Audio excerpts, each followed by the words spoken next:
She grabbed my jacket and said, "You're the only one kind to me. Please don't leave." So I climbed in with her. But when we pulled up to the hospital, I saw the prosecutor pull up too, as he jumped out of his car and ran in front of us to block the entrance. Oh, the judge is about to call me that? and tell me Nadia is a felon. She needs to be handcuffed while she gives birth. Yeah, the prosecutor should not be blocking the entrance to the hospital. That goes against ethics, and also, you could get sued if something harmful happens to them because you prevented them from getting medical treatment. Oh, it's my tooth. Cavities? Cavities ba to? Baka nga, dapat huwag ka nalang pumasok. This is the #1 rated sandwich in the entire world, and we're going to compare it to this fried chicken sandwich people wait 3 hours in line for, this award-winning burger that's limited to just 12 per day, and everything in between. And we're starting in Japan to try a Wagyu Katsu Sando, one of the most famous sandwiches in the entire world, with my friend Bayashi. Hi, Nick-san. Choose meat. They make their Wagyu Katsu Sandos out of all 4 different types of meat, but we get to choose which one we want. This is Ozaki beef rib eye, Ultra Wagyu dry age, Kobe beef dry age, and then last, Ozaki beef tenderloin. All 4 look so incredibly delicious. This one is looking good. Beautiful. Yes, 行きましょうか. Ozaki rib eye. Okay, let's go. Come to the kitchen. I cannot wait to see what the cross-section of this Wagyu looks like. Wow, beautiful. That is amazing. Another slice. He's now cutting the piece that we're going to use in the Wagyu Katsu Sando.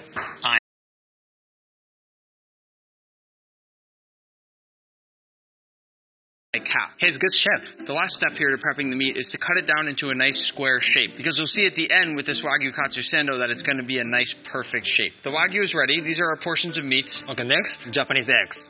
Wait, what? That's how you crack eggs? I don't know how I feel about that. Oh my gosh, look at the yolk. That is the most vibrant egg yolk I've ever seen in my life. Okay, next, Japanese egg. Here to prepping the meat. Wait, what? That's into a nice square shape, because you'll see at the end with this Wagyu Katsu Sando that it's going to be a nice perfect shape. The Wagyu is ready. These are our portions of meat. Okay, next, Japanese eggs. Wait, what? That's how you crack eggs? I don't know how I feel about that. Oh my gosh, look at the yolk. That is the most vibrant egg yolk I've ever seen in my life. What an amazing, amazing color. He's going to make sure this gets an even light dusting of flour so that the egg can stick to that flour. Then into the egg, and finally into the homemade breadcrumbs. The fact that they're putting in that extra effort to make their own breadcrumbs is one of the reasons you could argue this is the best Wagyu Katsu Sando in the world. Okay, now, deep frying. And these are not going to fry for long. I'm so hungry. They look so perfect. It's time. Okay? So crispy. We've got the perfectly crispy Wagyu Katsu, you've got this beautifully toasted white bread, and of course, their secret sauce. A homemade Katsu sauce. A lot of vegetable, a lot of spice, so much flavor. And then bread. Last step, trimming the side. It's common with the Wagyu Katsu Sando to clean up the edges like this. Here's a preview of what that Wagyu looks like inside. Is it okay to give my cameraman a taste? Okay, let's go. Try. Thank you, Nick. I'll get back to work. He's cutting it into 4 cubes so we can share, Bayashi. I love how you're plating this. That's so cool. Done? Not done. Final step. The gold. Oh. That was so much gold. Kanpai. Kanpai. I don't know that there's anything that can make that better. Amazing. I want to do one quick test to see if somehow my Osmo steak seasoning can make this taste better. Will you try? Yes. Just a tiny sprinkle, not too much. Wow. Good? Very good. Oh, that's good. That's really good. If you ever need it, you can buy it online.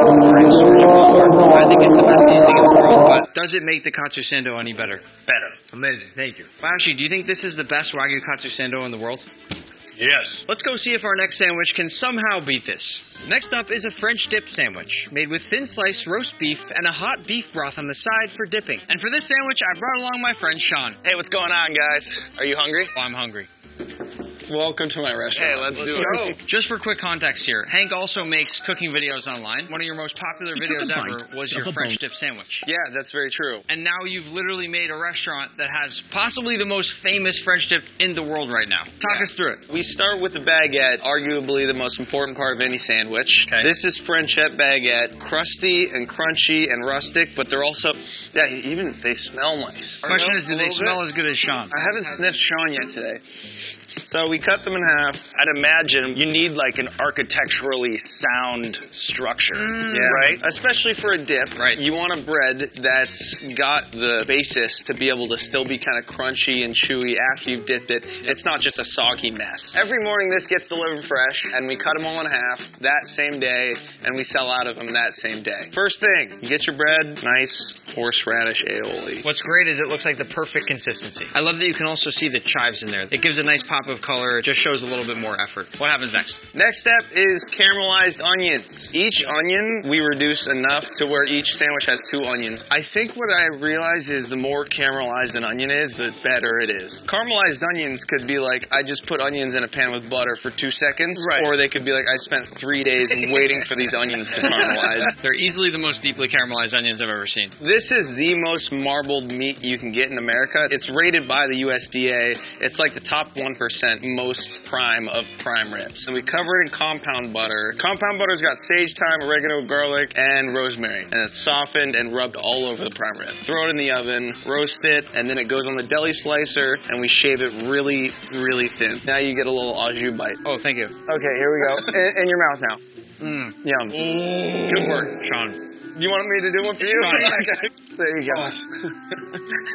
Is that nice? Tell us how you feel. Instantly tired. Like in a dream state, almost. Yeah. I love that. I'm floating in the kitchen. This liquid that you just dipped our beautiful bites there in, this is the au jus. That's the au jus. It reduces all day while we're cooking sandwiches, and now it's kind of at, like, its perfect state. So you all understand, this broth here is basically the second half of the sandwich. French dip. So now, more of the au jus goes in here, and this is staying nice and hot over the grill. You're going to use this to heat up the meat again. This is genius. So you dump the meat in the pasta baskets right here. I love this system. Yeah, but you don't want to overcook it. So this only goes in for like maybe a second.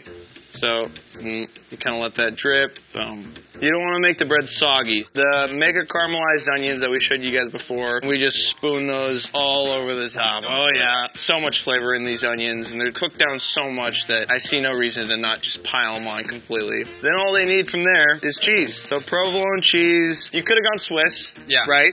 I'm actually a Could've fan gone of Swiss. provolone over Swiss. I'm with you. Great Swiss tastes like plastic. I said it. Nick, you are so great. I got no problems with Swiss. I don't have beef with Swiss. I just like provolone a little tiny. No, you have beef with provolone. Oh! In the oven we go. Boom. This is a convection oven. We do